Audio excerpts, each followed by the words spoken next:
So, naimbag nga aldo tayo manan mga kaikit, and for today's video kat ag voice over tayo manan.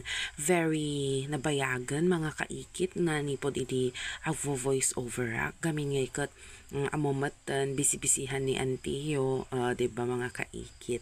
And of course, adamat ag mabuy-buy ang videos mga kaikit nga kahit kung i-achieve ag video ti prito-prito tapos kati mangmangaglang ko mga kasagat-sat iti awag na mantika kasjay tapos aja prito nga makan tapos aja nga kunwari nga kag tutudo labasit agi tunog ti raindrops tapos aja nga pay kuangay mga kaikit aja adati huni-huni pa iti ibon kasjay ngam ay naapo madi mabalin kanyami aja ito yung mga kaikit apay ko nam syempre agpukaw ni tatang ko agpukaw ni inang ko agpukawak tumat anak ko, diba?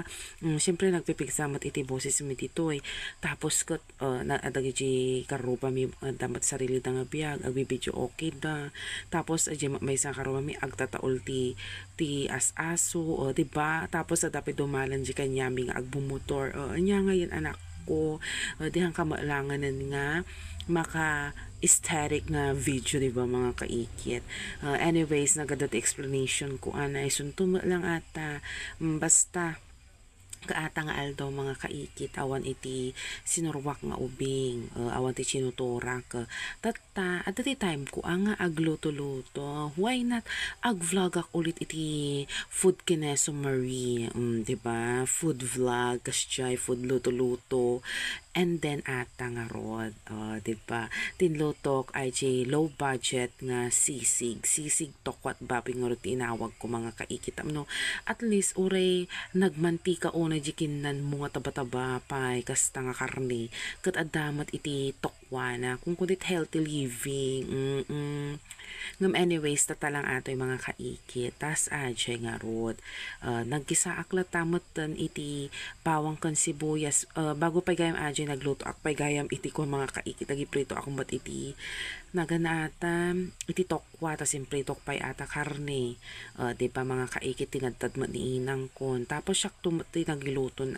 kanina yunak matan iti sili na tapno pampananam kun ata danom kami nakulpat unay ay karne mga kaikit so kailangan ngayon paburo kun tapno numanam lumasa aji mga kaikit kan ata nga parton kat kiwar ko aji tokwan kan aji sisig kan di ba sisig kan ji karne madudan anak ko and then impalanat ko dita ay nawag nata sili green tapno maluto basit at tapno mga nabnabyag mat nga kanamot aji sili diba tas ata pares lang ni inang kon ini-strain ko matlatan ata nga parton mga kaikit kat pinatay ko aji apo yun tapno han mga maluto dagitan tapno at least crunchy latta aji sibuyas diba tapno naimas latta ata tano mga kakat at talagamat kumigtot. Ayan.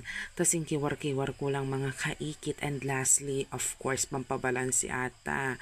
Aksa kwa aji pipino nga tinatad. Naghimas ata talaga mga kaikit. Ayan. Low budget nga ko na mo. Nagnina matlata. Ngam syempre, compared mo talaga di puro nga karne. Talaga mga nalaklakabasit langanan matan atay naramid kon mga kaikit. Nag-iwas pa, nagnanampay talaga mat. Ayan, uulitin na lulutuin sisig na tokwat baboy. By share ko lang kanya yung mga kaikit.